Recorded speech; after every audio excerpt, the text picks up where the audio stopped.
to borrow money. So when the creditors came requesting for, the wage, they came to take the sons. The woman cried out because the time of that loan had elapsed. They came to take the collateral. The woman cried out and went to Elisha. Do you know what Elisha told her? Elisha said, there are a lot of lessons to be drawn there. He said, when you get to your house, lock the door behind you. He talks about the past. Paul was writing, he said, this one thing I do, forgetting the things that are behind. I'm pressing on to the things that are before me. But there is a lesson in that place. He said, lock the door behind. He said, go borrow vessels, empty vessels, and not a few.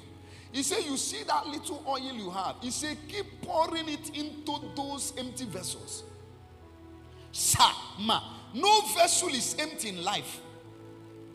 As the woman kept pouring that particular oil, small oil, into the empty vessels that were filled. So the Lord told me, you see those non-entities that look like they are nothing. He said, keep pouring in them.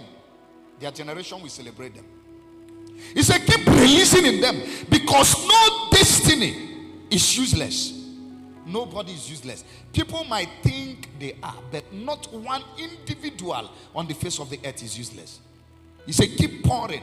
Elisha gave an instruction. He said, keep pouring, keep pouring, keep pouring. Don't stop pouring. Keep pouring in these vessels. So the Lord said to me, no matter how empty it looks that a man is, when you keep pouring this small oil, you will see a generation will be raised. Remember, the woman had small oil, but by continuous pouring of that oil in these empty vessels, she raised vessels that were not just filled, but they were useful to her.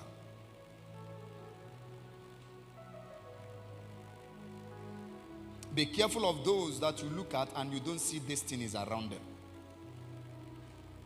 Because God shocks a people through such individuals. Be careful of those that when you look around them, it looks like there is nothing happening around them. Because it is the wisdom of God to lift such vessels, influencing a generation for God. There is a popular saying that leaders are born and not made. This might be partially true, not entirely true, because only a few people are born leaders. Only a few people are natural leaders. The rest of us must simply develop and practice leadership skills. The rest of us become leaders by developing into leaders. Matthew chapter 5 and verse number 14. This is the very word of Jesus.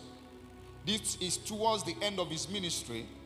He said, you are the light of the world.